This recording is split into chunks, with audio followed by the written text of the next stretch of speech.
ఇదిగోండి, ఇది జొన్న పిండి. జొన్న రొట్టె చేస్తాయి. రుచికి సరిపడా ఉప్పు వేసేసుకుని, వాటర్ వేసుకుని చపాతీ పిండిలాగానే కలిపేసుకోవాలి.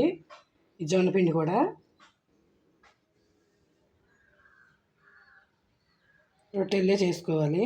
చేతితో తట్టాలు చూపిస్తాను. ఇదిగోండి, ఇలా కలిపేసుకోవాలి జొన్న పిండి. రొట్టెల్లే చేసేసుకోవటమే. ఇదిగోండి, ఇంత చేసుకోవాలి.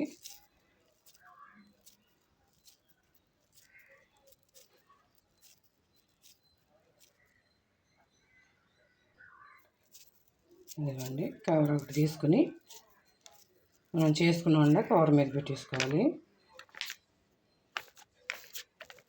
ఇలా పలసగా ఒత్తేసుకోవాలి.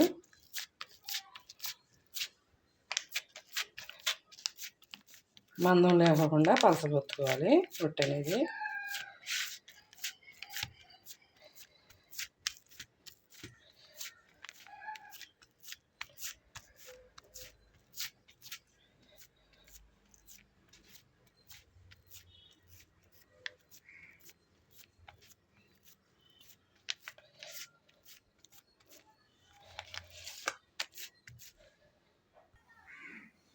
ఇదిగోండి, స్టవ్ వెలిగించాను.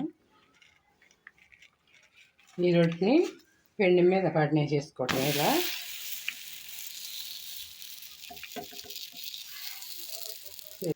ఇదిగోండి, ఇలా దోసపిండి మీద వేసేసుకుని కాల్చుకోవటం. ఈ రొట్టె అనేది జొన్న రొట్టె. మధ్య మధ్యలో నీళ్ళు తడి చేసుకోవాలి. కొంచెం క్లాత్ పెట్టి రొట్టె అంతా అద్దాలి. అప్పుడు రొట్టె అనేది బాగా కాలుతుంది. ఆయిల్ ఏం అవసరం లేదు ఈ జొన్న రొట్టెకి. కాలినాక తిరగేసుకోవాలి. ఇదిగోండి, తిరగేసి ఇలా కాల్చుకోవటమే రొట్టె. పలసగా చేసుకోవాలి రొట్టె అనేది, అప్పుడే వస్తుంది జొన్న రొట్టె. ఇదిగోండి, ఇలా చేసేసుకోవాలి పలసగా. గోధుమ చపాతీ పిండి మీద కొంచెం మందం చేసుకోవాలి.